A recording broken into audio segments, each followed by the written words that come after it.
Hello everyone and welcome to my little corner of the internet. My name's Michael and I'm bitten by a radioactive bug.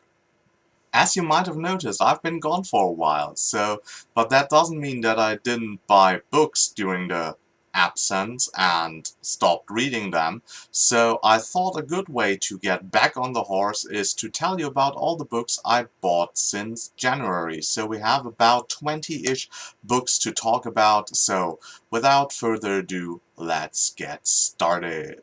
First off, we have The Last Sacrifice by James A. Moore. It's the first installment in his new series, The Tides of War. In this, we are following Brogan McTire, and his family got taken away to be sacrificed by the Gracchul, who are like dark servants of the gods who do these kind of sacrifices, and Brogan is trying to get his family back. The series seems to have like grimdark elements and also horror elements, so that sounded quite interesting. And I've read the first book in James A. Moore's first trilogy, first quartet, sorry about that, Seven Forges, and that was really good, and I have all the other three books, so I just bought the first one in his new series as well. Next up we have Dampier by Barb Handy. This is an older series and a long-running series, the Noble Dead Saga. And I've already read this, I think I rated it 3 stars. It's about some imposters who playing on being vampire slayers and getting villages to pay them money. And they create the threats themselves. But of course, at some point they meet like real vampires, and all goes downhill from there. I'm really interested to get into some longer running older series that started in the 90s or even in the 80s, and this is one of those series, and I think you're going to see some more of this on my channel in the near future. Speaking of the near future, it can be here already now. We're talking about The Outstretched Shadow by Mercedes Lackey and James Mallory. It's the first installment in the Obsidian trilogy, and I think I don't need to tell you any more than that it's classic fantasy, and if you look at the cover, I mean, there's an elf, there's a unicorn, so I think I know what I'm going to expect. Mercedes Lackey is mostly known for her long-running Voldemort series, and we're going to see that like towards the end of this haul as well. But this is like I think a universe that she created with James Mallory, and that is I think there might be a second trilogy in this as well. But this is the first book of the first trilogy, the Obsidian trilogy. Next up, we have Weird Sisters by Terry Pratchett. It's the 6th installment in his long-running Discworld saga, and I think I don't need to tell you anymore. Weird Sisters is one of the first books of his Witches series. It's humorous fantasy, and I'm trying to read like the whole thing, like maybe 2 or 3 books each year. And really, savor it, and I'm at book 6, apparently. And next up, winter is finally here. It's the 6th installment in oh, no it isn't. It looks like it, but it's Tough Voyaging. It's the Kindle release of his science fiction book Tough Voyaging about a guy named Haviland Tough, and he apparently has a kind of seed ship. I think the last one in the universe, and it seems to be an episodic kind of book where he travels around planets and he's like an honest trader and he helps people. And it seemed interesting, and George R. R. Martin can write, as we all know, so let's give this a try while we wait for a season to arrive at any day now. Any day. And another clear sign that winter isn't here yet is Empress of the Fall, the first book in David Hare's new series, The Sun Search Quartet. If you've been following my channel, you will know that I've read like the Moontide Quartet, the first series in this world by him, and really enjoyed it. It is like, I always say, like a great stepping stone for people who look to make the transition from young adult fantasy to adult fantasy, because the themes, the plot lines, the complexity of David Hare's series is like clearly adult, but the characters are mostly like young adults, and we also have some romance aspect in it. It's not very big, thankfully, so it just suits the story. And I think that's some point of transition.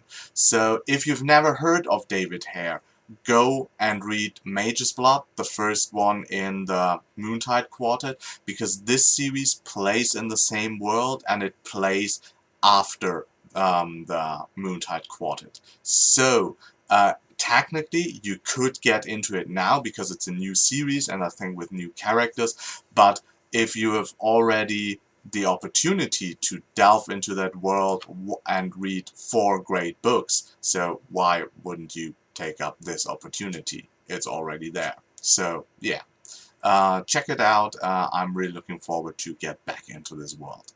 Among Thieves by Douglas Hulick is the next book that I've bought.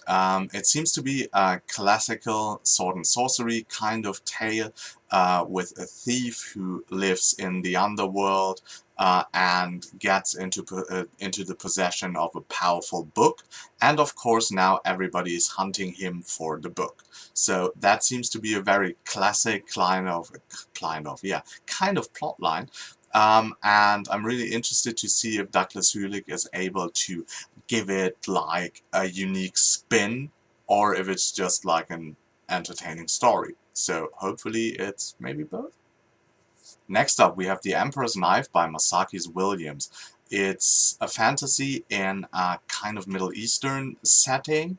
It has an interesting concept because people are infected by a plague and that puts some geometrical patterns on their skin, and if they succumb to the plague they fulfill the will of some evil entity. And that's all I know about it, but that seemed interesting. It's a trilogy, all the books are already out, so if you're interested in that, check it out. I've also bought An Empire Asunder by Evan Curry. It's the second installment in his Scorwind Legacy books.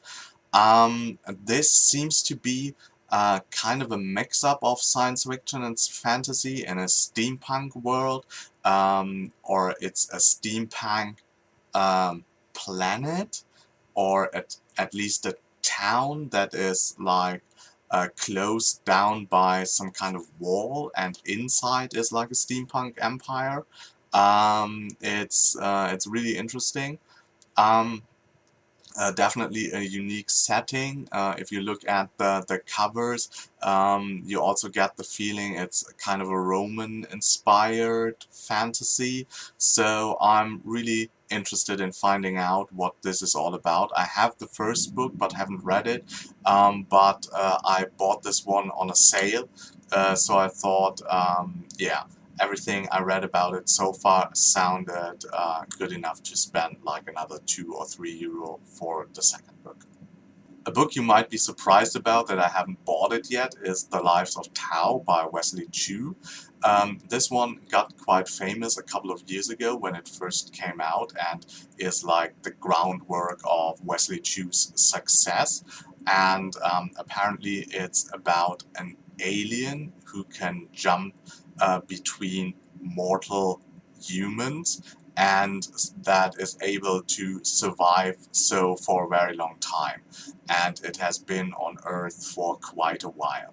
And it gets into our protagonist, and there seems to be like, yeah, a very interesting conversation going on between the two.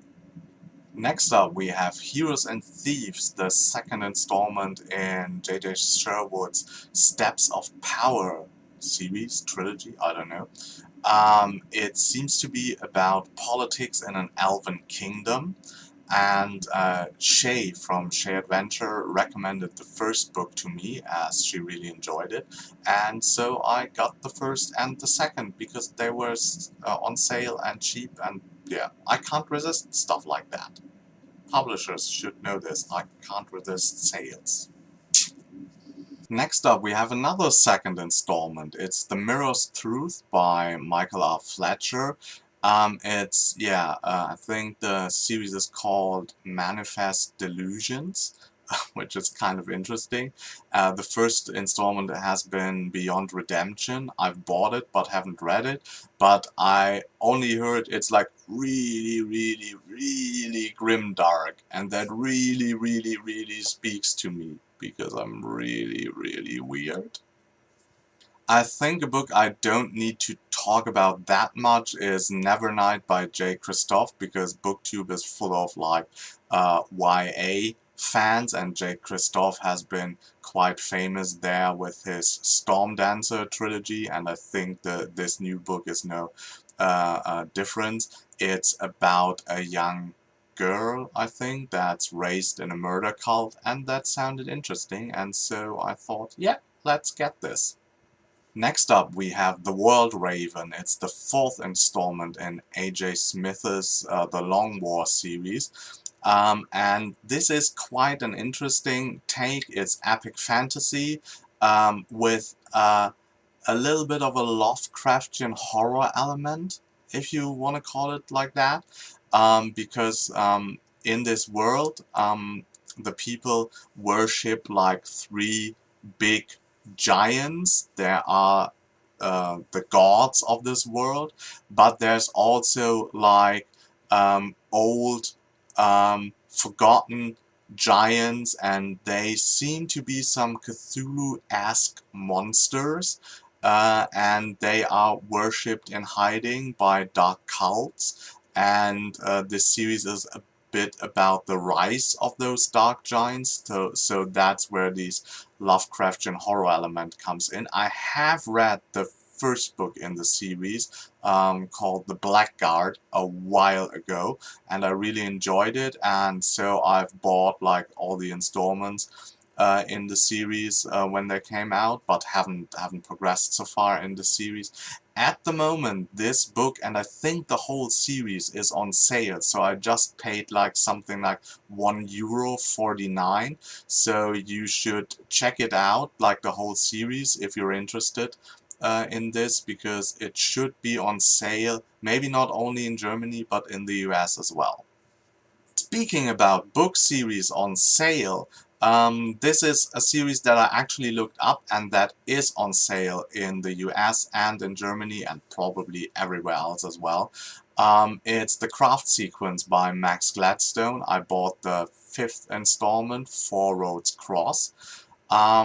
It's a very unique setting. I've read the first book, 3 Parts Dead, maybe last year, maybe 2 years ago.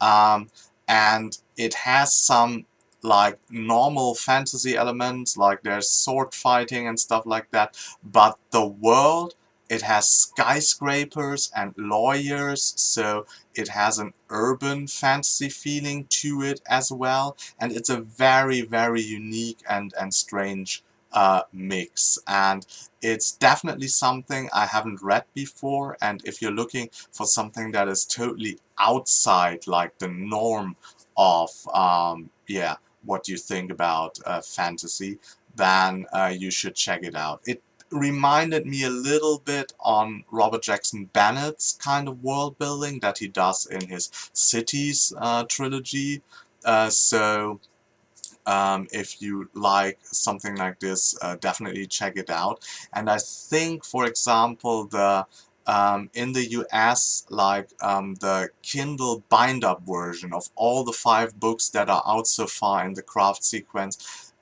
costs like $8 at the moment, so that's a steal. So you should get it. The first book was really good. Next up, I bought more books that were on sale for 99 cents each. So I bought the Prophecy Con and the Paladin Caper, I think the third book is called. And yeah, these are the third and second installment in the Rogues of the Republic trilogy by Patrick Weeks. And this is humorous fantasy and it's a heist fantasy. So there's, yeah, it's basically Ocean's 11's the fantasy version with humorous characters, strange shapeshifters who can shapeshift into warhammers, speaking unicorns, stuff like that. So if you're into this, I am, check out the whole series. I think the whole series, seriously, Michael, seriously, should be on sale right now. Speaking of books that have humor in them, but are grimdark, Kings of the Wild by Nicholas Eames, that is a book I thoroughly enjoy at the moment. I'm like 1/3 into it, and it's about a group of old mercenaries that come together, bringing the band back together, which is an actual phrase that is used quite often, and is a little bit a nod to the hat to the pop culture. Yeah, and it's really, think about the equivalent of the mercenary version of Keith Richard having a really peaceful life, and then the mercenary version of Mick Jagger shows up and says, hey, one of my many daughters that I fathered is really in trouble at the moment, and she's behind enemy lines in this city, and we need to get her out. Let's get the band back together. And of course, everybody in the band is like in various places at the moment. Not everyone is in good condition, and so these old farts are getting the band back together. If you look at it closely, there are some pop culture references in it. There's Murlocs, for example. There is a line about you-know-who in a very different kind of setting. So if you know your pop culture, you will see that there are little references, but it's by no mean any kind of like things like the Prophecy Con or like Terry Pratchett books. It's a very a great fantasy, grimdark kind of story. Humor-wise, reminds me also a little bit of Sebastian de Castell's Great Coats books. So if you like those, I think you will like The Kings of the Wild. I also bought Cameron Hurley's The Stars Are Legion, and I'm really looking forward to read this because Cameron Hurley is maybe one of the most exciting authors when it comes to unique ideas. She always has like really great ideas about some kind of organic magic, organic technology. In this book, I heard there is actually a ship filled of women, and when the women give birth, they give birth to like part of the ships, so there is kind of a symbiotic relationship between the ship and the people that live on it, and that sounds like very exciting and very Cameron Hurley to me, and I can't wait to get started with it. Next up we have World Shaker by J.F. Lewis. It's the final, third installment, yeah, I think the final, in his Grudgebearer trilogy. There's a hint, Michael, the third installment in the trilogy. It has a chance of being the last book, you know. World Shaker is the final installment in the, wow, what are we doing here? Do we cut this out? Maybe we leave this in, just for you to have a laugh at me. So, what is this series about? I think I'm going to read you, because it's very complicated, kind of the synopsis of the first book that's given on the blurb, because I haven't read it so far. I just heard that it's like very complex, and yeah. So let's take a breather, and here we go. Colster is the firstborn of the practically immortal Urn, a race created by the Eldrani as warrior slaves to defend them from the magic-resistant reptilian Zor. Unable to break an oath without breaking their connection with each other, the Urn served the Eldrani faithfully for thousands of years until the Sundering. Now, Urn, Whale, and Eldrani meet every 100 years for a grand conjunction to renew their tenuous peace. So you see, it is like a world with a huge history, with immortal races, stuff like that. There's lots of dragons on the cover, so yeah, I think we're in for something epic. So, remember the first part of the video where I talked about Mercedes Lackey and Voldemort? So here we are, almost at the end of the haul. There we have the Heralds of Voldemort, which is a bind-up version of the first trilogy, the Heralds of Voldemort, and that is, or that consists of Arrows of the Queen, Arrows Flight, and Arrows Fall. I know nothing about it. I just know that Mercedes Lackey is like pumping out Voldemort books like crazy for the last 25 years, and there's like 30-ish books in the series. I don't know. Yeah, and I thought it would be a good way to get started with like the first trilogy and see what this series is all about. And the bind-up cost like €2.39, so like 3 books for €2.39. Yeah, couldn't resist that. And finally we have The Alchemists of Loom, which is a steampunk set in a secondary world, with a brother called Quare who wants to help his sister to usurp a king, and we have the young alchemist girl Ari. She has talents over machinations, and these two somehow meet up and yeah, get on an adventure together. And yeah, that sounded really unique. You know, I have like this huge heart for steampunk, and especially if steampunk is used in a secondary world as well. I always find that fascinating. So here we go, The Alchemists of Loom, the first book in Alice Kova's Loom Saga.